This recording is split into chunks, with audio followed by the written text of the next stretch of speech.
el cuerpo, bueno, vamos a ver la reproducción. Es la unión del espermatozoide masculino con el óvulo femenino. Ok, cada uno de ellos lleva un ADN, una de estas cintas, que es el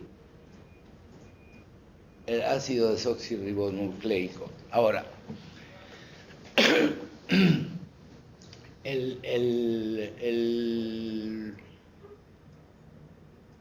pasamano, digamos, de esta escalera de caracol es lo que lo mantiene unido, y estos son los nucleótidos que dan la información. Mira, vamos a ver lo que dice ahí.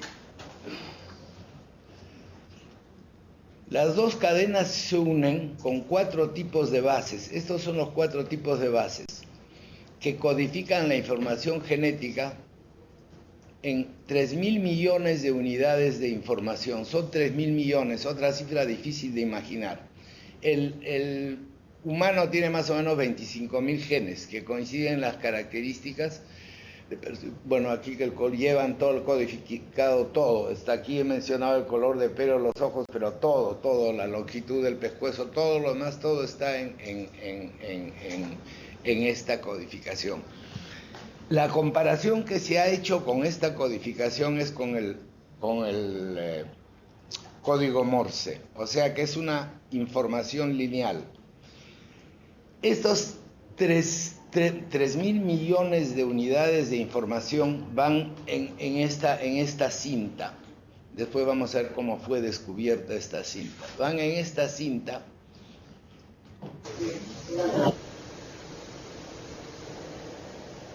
que está dentro de los llamados genes.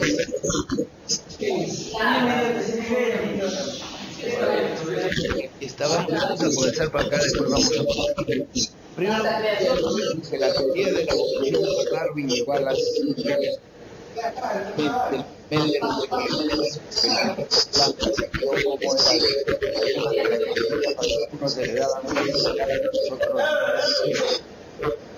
y otras plantas heredaban otras. Usando plantas y aplicando de matemáticas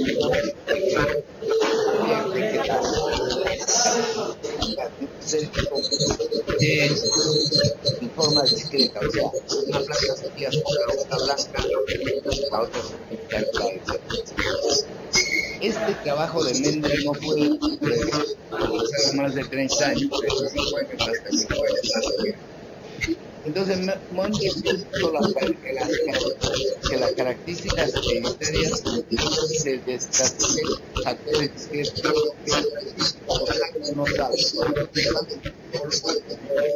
no se han investigado, ¿no? Aquí tenemos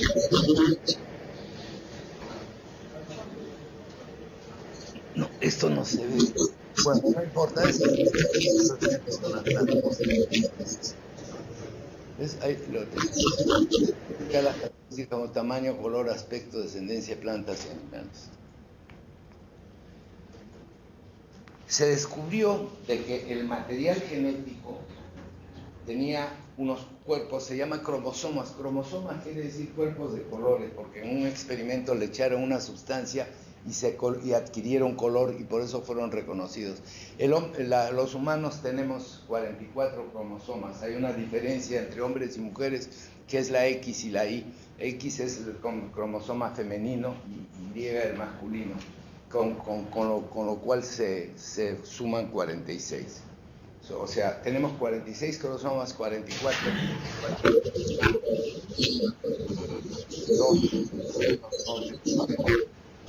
Estos cromosomas no llevan información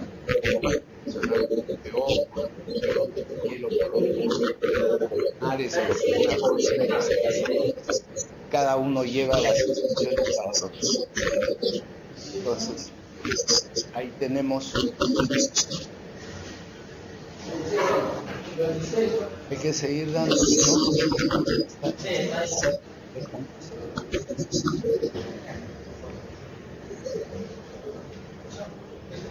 Hasta ahí nomás. Aquí tienen ustedes. Entonces, es lo que veíamos. El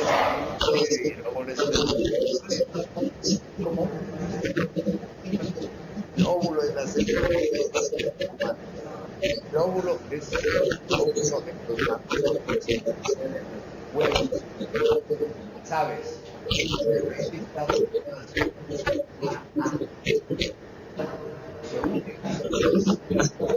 Esos dos ácidos, esas dos tiras de ADN se puede alimentar.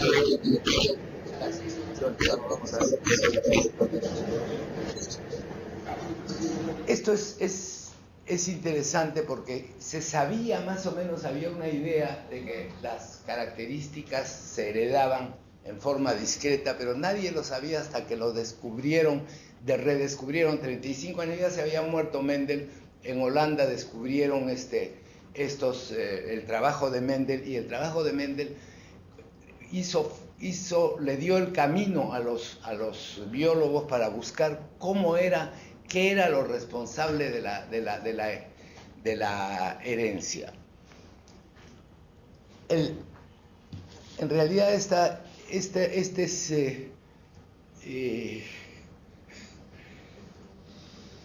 el descubrimiento de estos ácidos y de estas diversas sustancias que están tanto dentro del espermatozoide como dentro del óvulo, daba una idea de que algo lo transmite, pero no sabían qué cosa era, pero resulta de que es una cosa tan pequeña que obviamente no se puede ver al microscopio, porque como ustedes han visto, el ADN es una tira, es una tira que tiene 3.000 millones de peldaños, como una escalera de caracol con 3.000 millones, que puede llegar a ser muy larga, pero es tan angosta, tan pequeña, que ni se ve al microscopio, que caben esos 3.000 millones de puntos de instrucción, caben dentro de los 46 cromosomas que tiene el hombre, o para el caso cualquier otro animal, caben dentro de los cromosomas, y estos cromosomas están divididos en genes.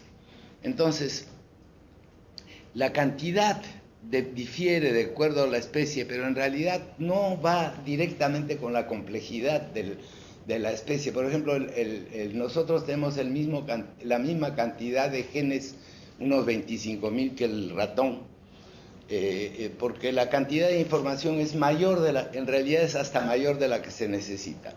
Entonces, no se sabía qué era lo que transmitía la herencia. Los biólogos siguieron creyendo que las proteínas eran responsables de la herencia. Parecía improbable que una molécula de ADN formada fíjense lo poco que es fosfato, 4 bases, las 4 que les dije, adenina, timina, citosina y guanina, pudieran transmitir toda la información para construir un cuerpo humano que es complicadísimo, que tiene billones de células. Sin embargo, esto se descubrió. ¿Cómo es que se descubrió? Aquí viene la parte interesante. ¿Dónde está? No era biólogo, no tenía nada que ver para la herencia de código. Así como con el código Morse, nada más que con puntos y rayas se pueden hacer 32 letras y todos los signos adicionales, y en realidad con código Morse se puede escribir la Biblia o cualquier libro, digamos, es ilimitado lo que se puede hacer en materia de información con simplemente puntos y rayas, que debía haber alguna forma en que se usara un código como el código Morse para dar esas instrucciones. Entonces, estas ideas de Schrödinger, había dos jóvenes biólogos, Watson y Crick, que les parecieron interesantes, que había que encontrarla. Entonces ya se sabía que hay ácido era pasaba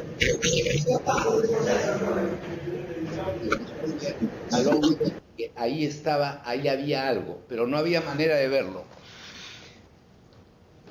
Ustedes saben que por el microscopio solo se puede ver aquello que tiene un tamaño mayor que la onda de luz, y la onda de luz es limitada, tiene un tamaño que se mide en millonésimas de milímetro, 3.600 más o menos, lo que fuera. Bueno, las moléculas estas son más chicas, o sea que no hay manera de verlos en un microscopio, pero hay una manera de descifrar su forma, que es con rayos X. Los rayos X son muchísimo más cortos, más chicos que la luz visible. Entonces existe lo que se llama la cristalografía de rayos X, y entonces comenzaron a tratar de ver, de mirar con rayos, de tomarle fotos con rayos X en realidad, ver en la manera en que dispersa los rayos X y tratar de encontrar una silueta de esto. Esto lo hicieron Watson y Crick con la ayuda de estos expertos, Maurice Wilkins, y en realidad fue una señora, Rosalind Franklin, la que tomó las fotos, la que logró descifrar la forma.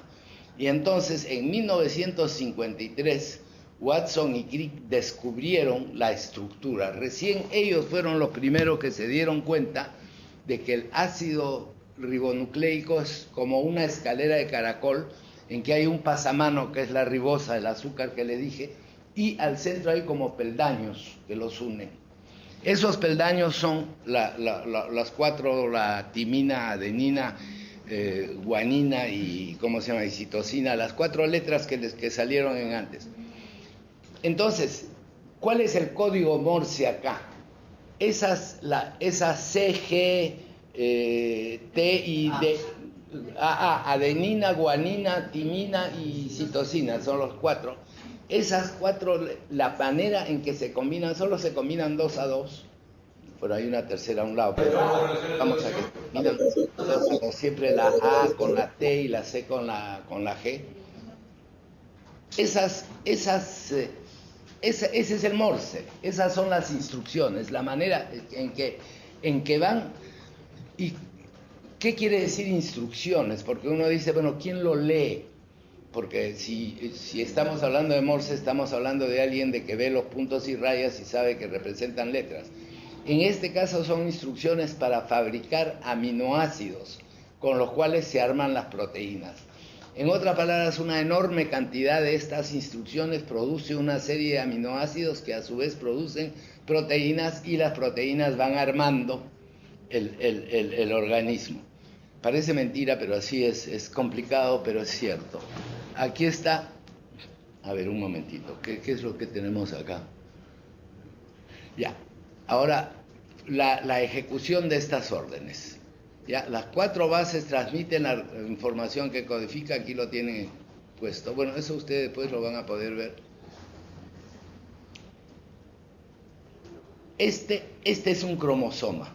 Dentro del cromosoma hay genes, que son secciones en realidad de este ácido ribonucleico, y la cadena de ácido ribonucleico tiene estos esos escalones de esos cuatro códigos que digo. En otras palabras, estamos hablando de una información lineal, literalmente información lineal, porque están en línea, uno detrás de otro. Es una enorme cadena, larguísima. Como les digo, ¿cómo será de larga si es tan angosta y tan pequeña que no se puede ver? Sin embargo, llega a tener centímetros de largo. Lo que pasa es que es tan chiquita que cabe dentro del... Ahora, ay, señor, yo creo que aquí he metido la pata porque he puesto el orden mal. Bueno, antes del proyecto del genoma humano, ¿cómo es que se transmite eso? Cuando se descubrió que el genoma humano es esta especie de escalera de caracol, se siguió analizando cómo es que transmitía la información, y resultó ser más complicado de lo que parecía a primera vista. La cadena se abre y hay otro, que es el RNA, ácido ribonucleico mensajero, que es el que empata con la mitad de la cadena y se la lleva. Y de ahí es recién que salen las instrucciones, o sea que hay un intermediario que es el ácido ribonucleico, no desoxirribonucleico. Ahora, para conocer el genoma de alguien, antes de que éste se desarme, se ve el ADN, que es lo que ustedes ven en las películas del CSI, etcétera, porque el genoma completo, o sea, las instrucciones completas, si quieres llaman el libro con las instrucciones para construir al nuevo ser, completito, antes de que se desarme, de que se pegue con el otro y de que produzca la combinación de ambos. Pero ojo, y esta es una parte esencial. La combinación de ambos no es en realidad la mezcla, es la selección de unas características y otras. A veces le toca una del padre, otra de la madre, etcétera, pero no se mezclan, así como o hereda los ojos azules o hereda los ojos negros, pero no hereda ojos a rayas, azul con negro, ¿no? Porque es una sola instrucción. Entonces, por eso es que se llama discreto, la palabra discreto. Entonces, elige, es una cuestión de suerte cuál le toca, porque le puede tocar esto del padre o de la madre, es aleatorio, pero son instrucciones precisas. Es más, y esto también es algo que es fascinante y que es muy interesante. El señor Darwin estudió unos pajaritos que se llaman pinzones en las Islas Galápagos, que eran para probar la evolución, que habían cambiado la forma de pico. Algunos que tenían que comer semillas muy duras habían desarrollado unos picos gruesos muy fuertes, y otros que tenían que meter el pico dentro de una flor para chupar el azúcar habían desarrollado picos largos. Entonces, en un tiempo que no se sabía cuánto era, si eran millones o miles de años, habían evolucionado y cada uno se había adaptado a su medio. Los que no se adaptaban morían, y entonces se habían adaptado, y finalmente en una isla había unos pájaros que eran de muy origen, pero uno tenía el pico así.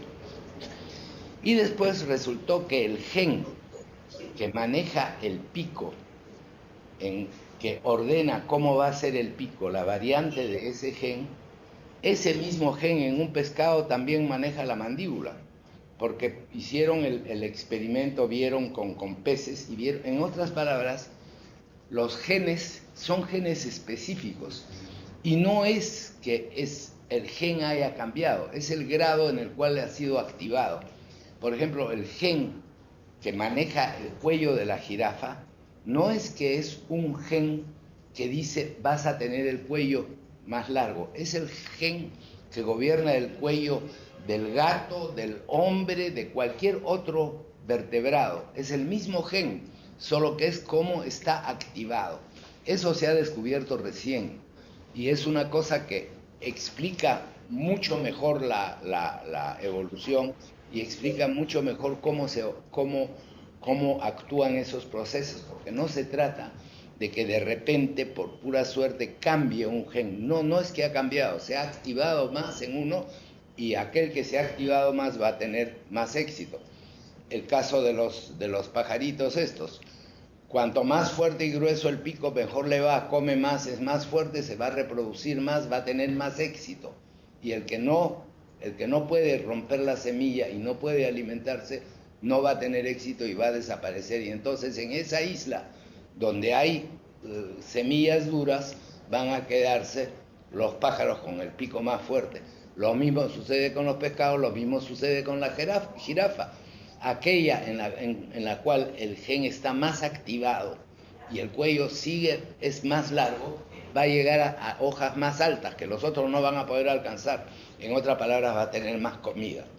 Y si va a tener más comida, va a tener más éxito, va a tener más chance de reproducirse, va a ser más sano, más fuerte, va a poder dejar más herencia. Y esa herencia se le va a parecer más, Y entonces al final se fregaron las jirafas de cuello corto y quedaron las de cuello largo. Lo mismo con cualquier otra cosa, pues no. Por ejemplo, ahora en África va a pasar algo trágico. Con el SIDA. El SIDA es una enfermedad que ataca el sistema inmune. Y es un virus que se mete dentro de los glóbulos blancos de la sangre y tiene un efecto desastroso porque el organismo no se puede defender de las enfermedades. Pero el virus del SIDA, que es un retrovirus, tiene solo medio código genético. Esos son los retrovirus. Es el ser viviente más primitivo y más chico que existe, el virus.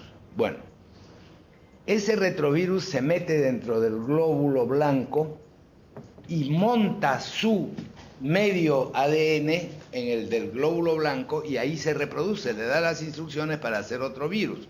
Por supuesto que es un virus es un código chiquito y se agarra un pedazo nomás, pero para poder cortar, hacer esta operación, esta invasión y poder cortar el ADN del glóbulo blanco necesita una proteína que se llama proteasa, una enzima, perdón, que se llama proteasa. Y hay gente que nace sin proteasa, que es un defecto genético, que tiene algunos síntomas, pero se puede vivir sin proteasa. Bueno, los que no tienen proteasa no les puede dar SIDA, es decir, los invade el virus se mete dentro del glóbulo blanco y se muere porque no puede montarse, no puede reproducirse. Entonces, por ejemplo, ¿ustedes se acuerdan de este basquetbolista Magic Johnson que hizo noticia porque le detectaron SIDA? Un negro grandazo que jugaba básquet, que es sanísimo y fuerte, y tenía SIDA. Y todo el mundo está esperando que se muera, de esto hace 20 años. Está perfectamente bien, resulta que no tiene proteasa. Entonces, aquí volviendo a la selección natural, en África, los que tienen más chance de sobrevivir no son ni los inteligentes, ni los rápidos, ni los ricos, ni los astutos, ni los buen mozos, sino los que no tienen proteasa, porque como el SIDA está rampante, el que no tiene proteasa se va suave. Entonces, ahí ven ustedes lo que es selección natural. Las circunstancias dictan quién va a sobrevivir y la manera en que varía la herencia lo favorece o lo desfavorece, pues, ¿no? Entonces, aquí tenemos un ejemplo de... Ahora les voy a contar, bueno, acá, el proyecto del genoma humano. Bueno, desde que se descubrió el código genético Watson y Crick en 1953 se comenzó a estudiar eso. Y a medida que se iba estudiando, bueno, primero la cristalografía, en realidad la tecnología para poder observar, se desarrollaron tecnologías que permitieron analizarlos. Creo que por acá teníamos un cuadrito en algún sitio no lo tenemos. Esos que salen en el CSI son como unas páginas blancas con unas rayas negras así. Claro, ese es el análisis. Han encontrado una manera de analizar y ver las variantes en los genomas. Entonces, por supuesto que de los millones de características que tiene el cuerpo humano, ya se conocen algunas, ya se sabe qué gen es el que maneja los ojos, qué gen maneja esto o lo otro, pero en el caso de por ejemplo, los que se ven generalmente en el CSI, ni siquiera interesa eso, porque no interesan tanto las características, vamos a ir a eso después, las características de la persona que buscan, sino generalmente se trata si el ADN que han encontrado en un sitio corresponde a una persona. Y eso sí se puede sacar porque ahora, a partir en realidad en el año 2000 fue que terminaron de codificar el genoma, pero no se trata tanto de codificar y de saber qué cosas hay dónde, sino en el caso del CSI lo que se trata es simplemente de comparar sitios y ver si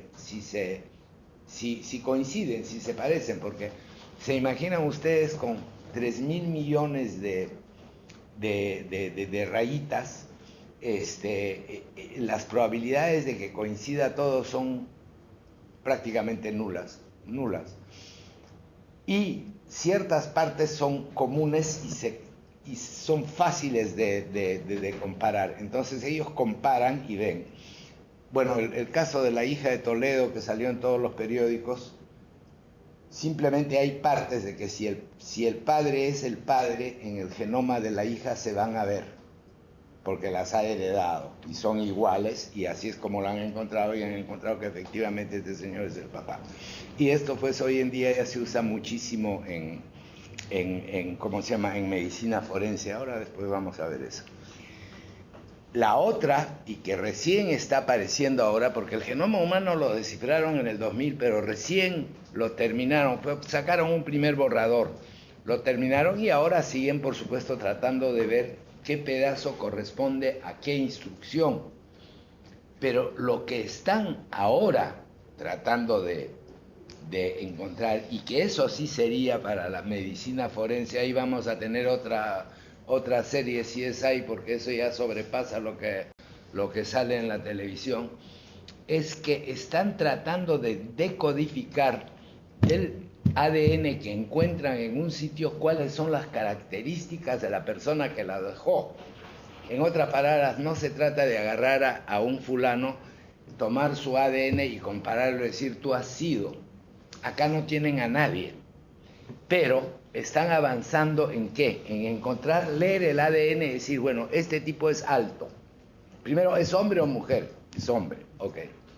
Es alto, color de piel blanco, ojos color gris, tal y tal cosa. O sea que a medida que van descubriendo dónde están las instrucciones, van a poder sacar más sin haberlo visto al asesino. Aquí ya no se trata al asesino o a quien quiera. Estoy diciendo asesino porque en las películas en la televisión todos son asesinatos, pero puede ser por otro motivo, puede ser que se trate de identificar a alguien que no hizo nada de malo. Pero a lo que voy es de que sí, pues ya la televisión nos ha acostumbrado a pensar de que si no hay por lo menos 3 o 4 muertos, la película es mala. Aquí tenemos una película sin muertos, estamos buscando a alguien, a una persona X, y entonces si llegamos a conocer qué pedazos del ADN son los que dan las instrucciones para determinadas características, podemos hacer una especie de retrato parcial de la persona que estamos buscando. Podemos saber si es hombre, si es mujer, podemos saber más o menos su tamaño y peso, podemos saber ciertas características, de repente podemos saber de que tiene alguna enfermedad determinada que aparece también en el código genético, la propensión a las enfermedades. Es decir, un defecto congénito generalmente ahora se está buscando, pero ese es otro uso que después se los voy a mencionar, se está buscando en el código genético para poder ver primero la propensión a enfermedades y luego ver si hay alguna manera de curarlas usando el código genético. A ver, un momentito, ¿en qué estábamos acá? Bueno, esto es lo de los países que han participado ¿cómo se llama? En el código, en el estudio del código, ¿no? El genoma, el descifrar el genoma. Bueno, descifrar es una palabra mal empleada, no es tanto de descifrar, es simplemente mapearlo, ¿no? O sea,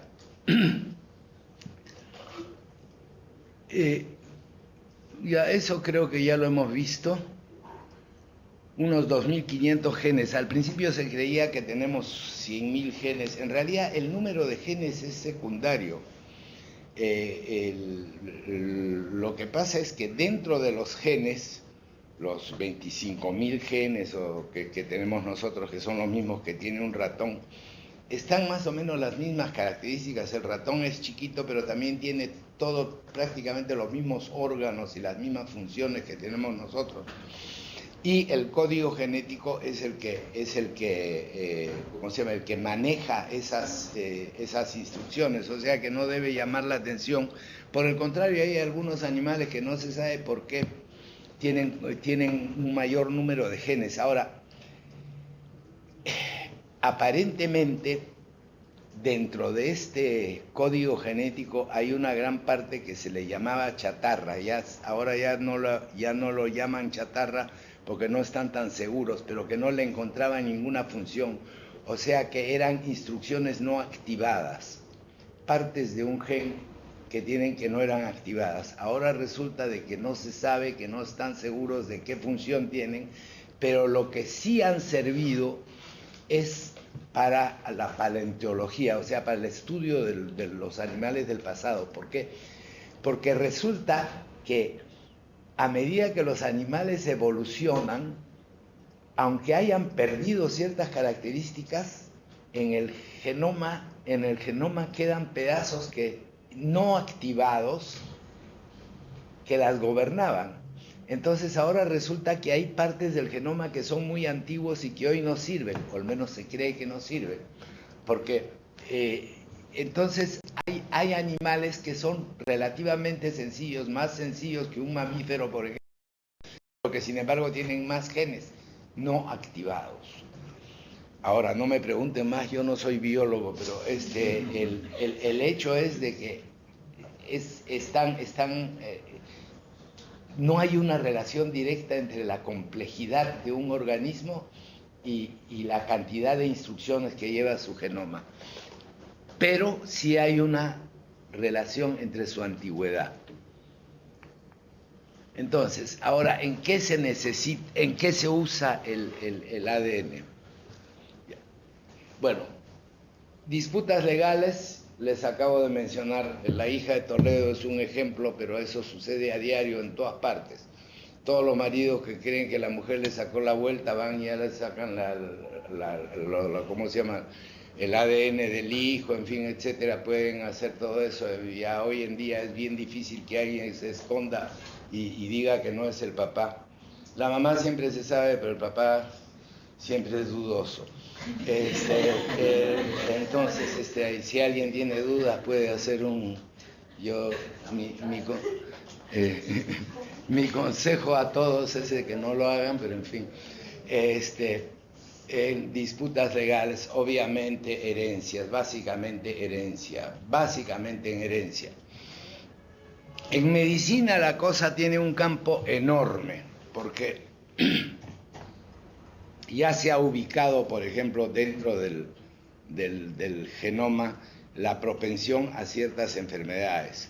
Por ejemplo, ya se sabe que el mongolismo es una falla en un determinado cromosoma, pero hay muchas otras. Hay una serie de enfermedades que ni conozco los nombres, enfermedades neurológicas y un montón de cosas, en que puede haber o la enfermedad misma, que es hereditaria, o la propensión a la enfermedad, que es otra cosa. Ahora, aquí, por ejemplo, hay un caso interesante para que ustedes vean cómo en medicina se puede usar el código genético. Este fue el primer caso. Hoy en día ya hay muchos más, pero dos casos. En medicina forense también el primer caso fue bien interesante en Inglaterra, el primero que lo ampallaron por el código genético. Pero esto es en curación. Una pareja tiene una hija y esta hija nace con una enfermedad congénita que la condena a muerte a los 12 o 14 años. Es una enfermedad congénita de deficiencia en la médula que produce la sangre. No entremos en detalle porque además no lo conozco. Es una enfermedad determinada, ¿ya?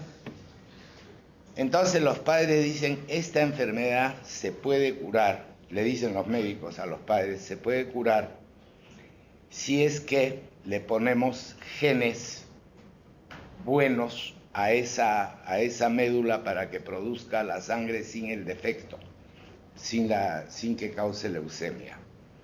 ¿Cómo lo hacemos? No se le puede trasladar del padre ni de la madre porque lo va a rechazar, el cuerpo rechaza lo que no le es propio. Hagamos otra cosa.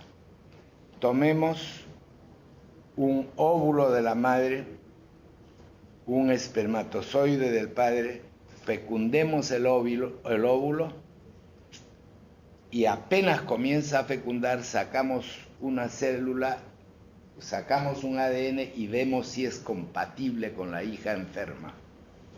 Si es compatible, lo dejamos. Es compatible, lo dejamos, le implantan el óvulo a la mujer y tiene otra hijita. Nace esa hijita, de ahí le hacen el trasplante y se salva la mayor. ¿Por qué? Porque pudieron primero ver si era compatible y luego, una vez que era compatible, hacerle el trasplante. Ese fue el primer caso. Ahora después ya se ha usado en otras cosas. Ahora ya el caso de las células, bueno, son las células fetales, las células primeras humanas, que son las que le llaman pluripotentes, que son las llamadas células madre. Le han puesto un montón de nombres, que son células que todavía no han tomado una forma definida. O sea que si las implantan en el hígado, van a formar hígado. Si las implantan en la médula, van a formar médula. Si la implantan en la piel, va a formar piel. En otras palabras, son células que todavía no se han definido como un tejido determinado. Se llaman células pluripotentes, células madres. Ahí tienen un caso de uso en medicina. Bueno, y hay muchos otros, ¿no? Pero ahora se ha armado un despelote tremendo porque en Europa se han tirado abajo la patente, no quieren que se patente ciertos procesos con células madres. Y entonces eso le ha quitado el incentivo porque la gente trabaja por plata, para ganar plata. La mayoría de estos laboratorios que tienen un montón de instalaciones no quieren trabajar en estas cosas si es que no hay ganancia. Y la ganancia la dan las patentes. Entonces ahora están en el pleito ese. Pero eventualmente alguien lo hará y están trabajando en estas células madres para curar una serie de cosas. Por ejemplo, hay una serie de gente que a raíz de un accidente se quedan parapléjicos.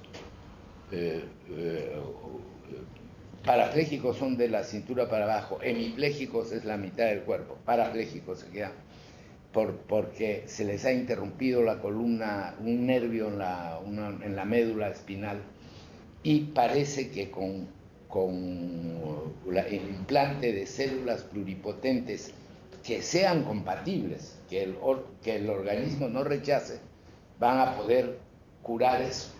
Por de pronto ya están haciendo experimentos con animales con bastante éxito y hay la esperanza de que en un futuro no lejano se pueda hacer estas cosas. Todo eso es en base a genética, porque todo esto se hace tomando el ADN, analizándolo, haciéndolo esos cuadritos que ustedes conocen de las películas, y viendo y estudiando si es que hay compatibilidad. Ahora, como les digo, la enorme mayoría del código genético no se sabe a qué corresponde, pero poco a poco están ubicando funciones específicas. Por de pronto, lo primero que ubican un gen dentro, que es mucho más fácil ubicar algo dentro de 25.000 que dentro de 3.000 millones. Entonces ubican que, por ejemplo, tal o cual síntoma o enfermedad o propensión o lo que sea está ubicado en un gen determinado y de ahí van buscando. Entonces ahora vamos a ver ahí en agricultura. Bueno, ustedes todos conocen la eterna, no eterna, pero porque es reciente, la tremenda discusión que hay sobre los alimentos genéticamente modificados. ¿Qué cosa es eso? Toman una semilla y bueno, comencemos por un ejemplo. El primer caso fue espectacular, no servía para nada, pero le abrió los ojos a todo el mundo. Le metieron genes de luciérnaga a una planta de tabaco y resultó luminiscente, como las luciérnagas. No servía para nada, pero demostró de que se puede hacer cosas rarísimas, pues, ¿no? Entonces, eso fue hace como más de 10 años y hizo noticia, dio la vuelta al mundo, pues. Entonces, el tabaco la planta de tabaco luminiscente era, pues, una hazaña de ingeniería genética. Entonces, se les ocurrió ir a cosas más útiles. Por ejemplo, ponerle a una planta de maíz un insecticida, un elemento que hace que las orugas que se los comen, que son los huevos que ponen las mariposas, de los cuales sale la oruga, y la oruga se comienza a comer la planta, se envenena, no puede. Después, resistencia a los herbicidas. Los herbicidas matan plantas, pero matan plantas de una manera específica, atacando un órgano específico de las plantas. Le meten a esa planta resistencia al herbicida y pueden echar herbicidas en el campo, la mala hierba se va y la planta sigue creciendo. Y así le van dando características. A la planta quieren de que tenga más albúmina, quiere que que produzca más azúcar, le van haciendo a medida que van conociendo dónde están y qué genes son, se los trasplantan. El trasplante no es tan sencillo, lo hacen a través de bacterias, en fin, yo no soy biólogo, no conozco los detalles, pero vamos a que logran introducir estos genes dentro de estas plantas. Muy bien, pero también tienen sus problemas, porque por ejemplo, el maíz, como ustedes saben, tiene el polen del maíz, vuela, se lo lleva el viento. Y ya tuvieron el problema de que el polen del maíz fue a dar a las malas hierbas, y les salieron malas hierbas resistentes a los herbicidas. Y entonces ahí se armó la de Dios de Cristo, porque la mala hierba prosperó, les atoró los canales de riego, y se armó, por supuesto, un despelote, porque ¿quién tenía la culpa? Nadie lo hizo con esa intención, pero el resultado final fue fatal. Entonces ahora ya le han agarrado respeto al asunto de modificar plantas, pero sin lugar a dudas el futuro está en eso. ¿Por qué? Porque a medida que hay más gente se necesita más alimento, y las plantas genéticamente modificadas dan pues un rendimiento mucho más alto por hectárea con menos costos. Existe el peligro de que pasen sus genes a otras plantas con resultados impredecibles. Por eso ahora se está tratando de reglamentar de que donde se ponen plantas, genéticamente modificadas, que se forme una especie de área libre para evitar de que el viento o los insectos se lleven el polen de esas plantas a otras plantas y les den características que no son deseables. Ahora, esto también es, lo de modificaciones genéticas también es válido para animales. Los animales, bueno, eventualmente para la gente también, ya ustedes deben haber visto películas de ciencia ficción en que se suponen que van a modificar los genes de la gente. Todavía nadie se ha metido en eso. Pero, por ejemplo, ya han clonado animales. La famosa oveja Dolly. Ahora les han salido hasta el perno, ¿no? Porque se han muerto, se han enfermado, se han envejecido rápido, se han enfermado, etcétera. Pero vamos a que se puede hacer. Y entonces ya han demostrado que se puede clonar. Ahora, no me cabe duda que pasarán años, no sé cuántos, 3 o 30, pero eventualmente van a poder clonar algún animal muy excepcional. Si ustedes ven lo que se paga por un caballo de carrera ganador, millones de dólares pagan. No creo que acá, pero en Estados Unidos sí pagan millones de dólares. Yo me imagino el día de que puedan realmente clonar uno, lo van a hacer. Y si estará prohibido en Estados Unidos, se irán al África o a algún otro sitio y ahí lo clonarán. Pero el día que puedan hacerlo, no me cabe ninguna duda de que lo van a hacer, porque ahí hay cualquier cantidad de billetes para ganar. Entonces, y ese es ese es el incentivo a la larga. Cuando hay algo que da mucha plata, la gente se las ingenia para hacerlo contra viento y marea, ¿no? Es la razón por la cual yo digo de que eventualmente van a tener que permitir legalizar la droga, porque la droga da tanta plata, tanta plata, de que los narcotraficantes tienen más plata que los países. Si ya se han comprado en África, se han comprado 3 países donde han puesto sus bases para trasladar la droga a Europa. Entonces, a la larga es una guerra perdida. A la larga, una vez de que desaparece el incentivo, se dedicarán a otra cosa. ¿Qué se dedicarán? No sé. Pero si se legaliza la droga se acabó la utilidad, pero hoy la utilidad es tan grande que no hay cómo pararlos. Se compran todo. Como les digo, ya se han comprado en África un par de países. Ahora, en sociología es súper interesante. Aquí les cuento, por ejemplo, algo. Tengo 5 minutos más. Les cuento una interesante. Bueno, en sociología, porque simplemente se ve las culturas de dónde vienen, en fin, la ascendencia de los diversos pueblos, las mezclas, etc. En cálculo actuarial es por la cuestión de los seguros. Es decir, por el genoma pueden ver las probabilidades que tiene alguien de vivir cuántos años y la compañía de seguros le saca el alma. Bueno, en paleontología, la descendencia de los animales, ¿no? Ahora, todas las ramas de la biología. Aquí les cuento, por ejemplo, una de ojos azules. En paleontología se ha descubierto el origen de los ojos azules. Se sabe cuál es el origen de la piel blanca. El origen de la piel blanca es que cuando emigraron los primeros habitantes al norte, a medida que uno se aleja del Ecuador, hay menos sol. El sol está más abajo, más al sur. Las noches son más largas, en invierno hay menos sol. Y el sol es indispensable para fijar la vitamina D. Entonces,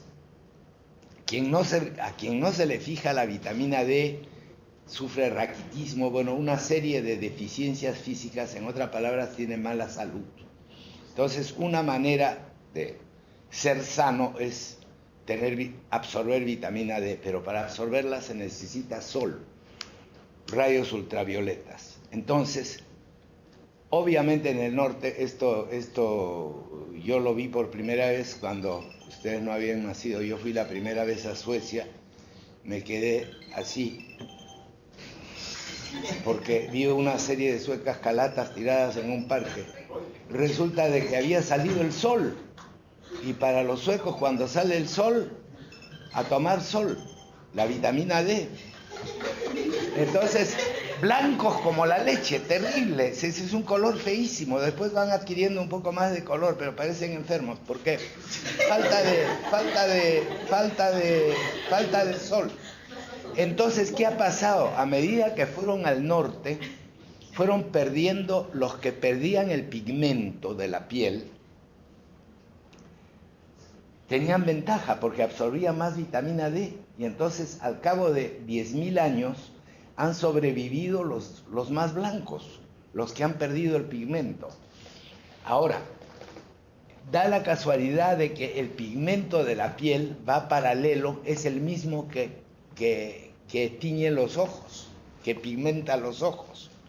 Entonces, ¿qué sucede? A medida que fueron perdiendo el color, fueron más comunes los ojos claros, y los más claros son los ojos celestes.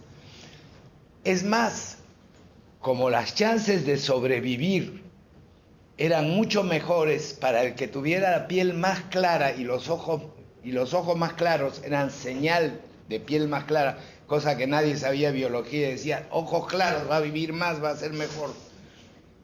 Fueron un factor favorable sexualmente para elegir. En otras palabras, si un hombre quería elegir una chica, prefería la de ojos claros, y si una mujer buscaba a un hombre, prefería el de ojos claros, porque era una clara señal de mejor chance de supervivencia en un clima carente de sol. ¿Te das cuenta? Entonces, eso fue, y esto tiene solo 10.000 años. Parece mentira, hace más de 10.000 años no había nadie con ojos celestes.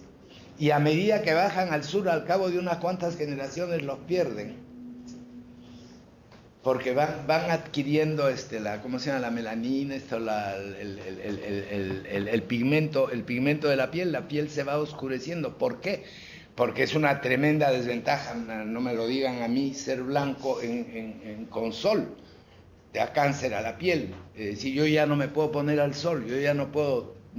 Si me voy a la playa tengo que ponerme a la sombra y todo, bueno, además de que estoy viejo, pero siempre desde chico, por estar demasiado expuesto a la sol, una piel que no está hecha para este clima se ha fregado acá. Y el cáncer en Australia, una de las enfermedades más comunes es el cáncer de la piel. ¿Por qué? Porque es gente que vienen, en su mayor parte de la inmigración original de Australia eran presos políticos, presos comunes de Inglaterra, Escocia, etcétera, blancos como la leche, que fueron a dar a un clima donde el sol es fuertísimo. Ahora, por supuesto, se han oscurecido, pero no ha habido suficiente tiempo, en 150 años todavía no les ha dado. Si es que la humanidad vive unos cuantos miles de años más, ya los australianos van a ser morenos y no van a sufrir de cáncer a la piel. Y yo me voy. Bueno, gracias chicos. Discúlpenme, pero yo me tengo que ir. Hoy es viernes y el tráfico es terrible.